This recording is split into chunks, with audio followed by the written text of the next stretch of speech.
L'Evangeli d'avui va dirigit directament als deixebles escollits. La seva compassió de Jesús al poble, que veu com a ovelles sense pastor. No solament el fa pregar al Pare que enviï operaris per la cega, sinó que ell mateix te'n crida 12, donant-los poder de treure l'esperit maligne i guarir de tota mena de malalties. Se'n va i anteposa una pinzellada essencial.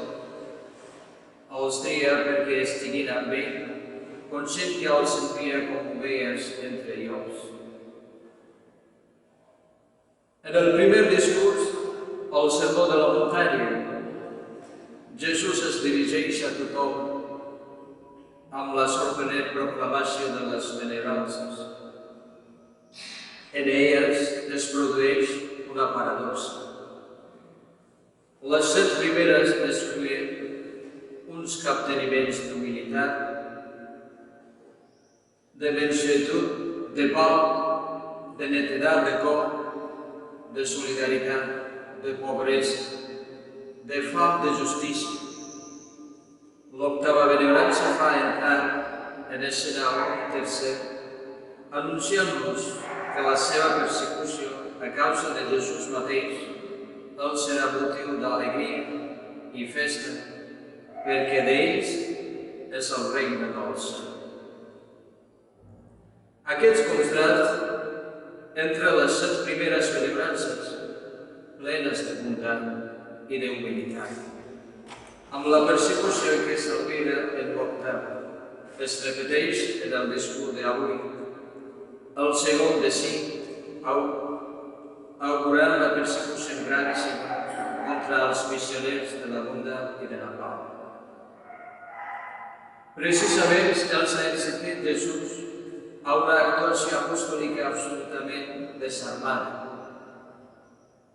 recomanant-nos d'una manera concreta les actituds de les benaurances, pobresa sense sal, gratuïtat, doneu gratuïtament el que heu rebut, consoleu, guariu malalts, lepresos, endimoniats, desitgeu pau a casa que us acull, humilitat, sortiu del poble, expulsant-vos la pols dels peus, desig de justícia, el regne de Déu és a prop.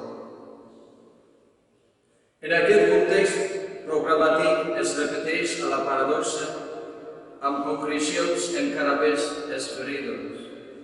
Jesús alerta que seran portats davant els tribunals, seran assotats a les sinagogues, conduïts davant governadors i reis, fins i tot dins les famílies, una germana o el propi pare els portarà a la mort.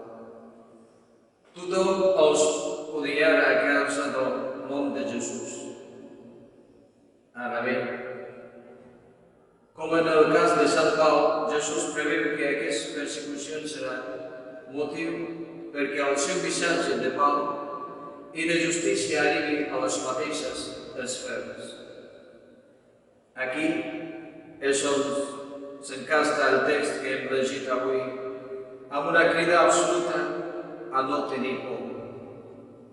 I dona 4 raons d'una enorme densitat afectiva. Primer, l'esperit del vostre Pare us inspira que heu de dir. Segona, aquesta persecució coincideix amb què faran de mi, tractar de mi com Belzebú, és a dir, dimoni. Tercera, el Pare us té comptat fins i tot els cabells. Us cuidarà més que tots els ocells del cel. Quarta i definitiva, jo mateix us reconeixo davant del meu Pare del cel. Atenció, doncs, que la persecució no vingui de poder contra poder, d'orgull contra orgull, de dominació contra dominació, ni de riquesa contra riquesa.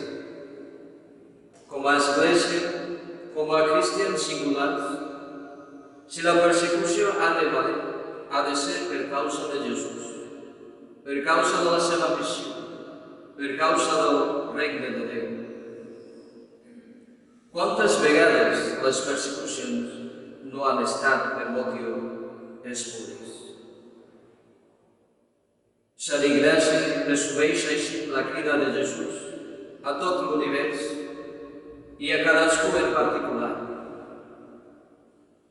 La meva voluntat és conquerir tot el món i tots els enemics, i així entrar en la glòria del meu Pare. Per tant, qui vulgui venir amb mi ha de treballar amb mi, per tal que seguint en el dolor també em segueixin en la glòria.